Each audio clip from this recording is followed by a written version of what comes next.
I remember thinking the same thing with Israel Adesanya when he fought Kelvin Gastelum, whereas all we had seen from him was just like dominating everybody. Yeah. And so there's kind of a question mark a little bit with that where you don't know, some people like when the going gets tough kind of like look for a way out. And I remember, if you remember in that fight in the 4th round, Kelvin fucked him up in that 4th round. He really hurt him and he was busted up. And you remember before the 5th round starts is that he looks at him and he's like, I'm prepared to die for this. He said and then he went out and dominated the 5th round and you were like, oh, okay.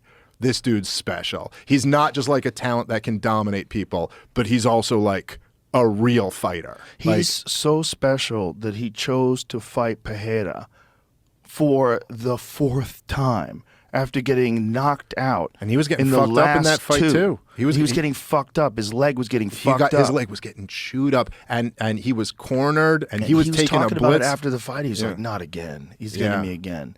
Because he was getting him again with the same goddamn thing. That guy is so clever. Here he goes. He says, I'm prepared to die. I have no problem. I'm prepared to die. And look how fucked up he was really beat up, man. I'm prepared to. He said, I'm prepared to die. I'm prepared to. Holy shit. Dude, I do like at the end of it though, not knocking him, just singing his praises. He's the greatest. But at the end of the fight, he's like, "That's it." He goes, "We're not fighting again." He goes, "I don't keep score. I end score or whatever." You're like, I get where you're coming from on that one. You're like, Jesus because Christ. You should really move up. You should move up and go fight move a up different to 205, fella. Get the fuck out of here. It's just it's pretty funny to be 3-1 and go, I think we've all seen enough of this. Well, I don't think he's 3-1. I think he won the first fight.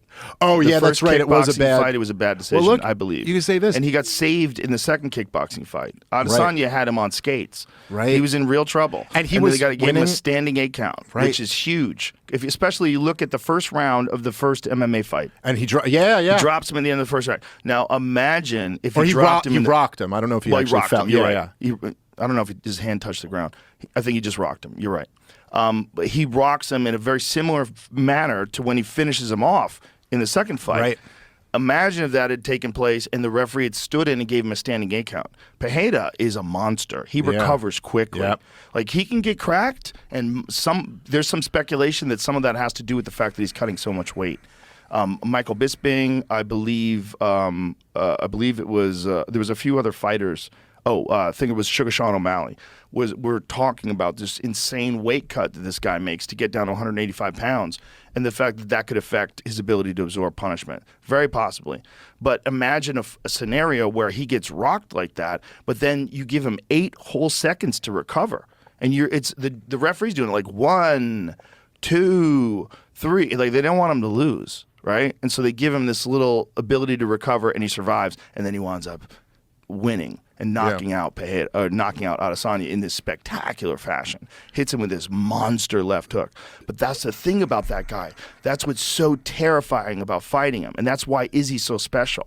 That he's like, I can figure this motherfucker out. Well, you also got to look at it like, there's like a winner versus loser mentality to that. And I remember thinking of this going into that last fight where like, look, you could look at it and say, I was fighting my best fight and he still got me. You know what I mean? Right. Or you could look at that and go, I had this guy. Yeah. I was winning that fight until the 5th round. You know what I mean? The thing is, there's zero margin for error when you fight that dude. Zero. Like, you can't fuck up once.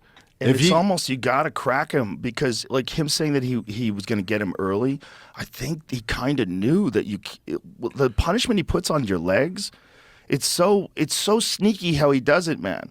But he throws the best calf kicks in the fucking business, man. Yeah. He really does. He's going to be a force. He'll be a force at 205. I mean, he's a real dangerous guy, I think. At 205, he's going to have a problem with real elite grapplers, I think. Yeah, there's some big grapplers. That's a little bit of an issue, but it'll be kind of interesting to see how he can do. It'll be very interesting. But he's training with Glover, and Glover's one of the best grapplers that ever fought in the 205-pound division. Yep. So he's going to get amazing instruction. But when you saw the first Adesanya fight, when Izzy took his back, when Izzy was on top of him, you could imagine someone who's an elite grappler in that division, like having their way with him in those situations. Well, when Israel Adesanya moved up to 205. and fought Jan Blachowicz. Like that was the issue that he had with him. He was like, okay, I know what I can do to this guy, but he's bigger and stronger than Izzy. Blachowicz is huge. No, I'm saying, but Pereira is bigger and stronger than Izzy. So it's a question. How good can he get? That fight at 205 would be fucking insane. That's a real good Jan fight. Blachowicz versus Alex Pereira at 205 would be fucking bananas. Dude, that fight, him against Hill, would be a great fight. Like, any of the matchups there would be really good. You can't make any mistakes against Blachowicz, and Blachowicz can take it. Yeah, that guy can take it. Holy shit, is he an animal? Yeah.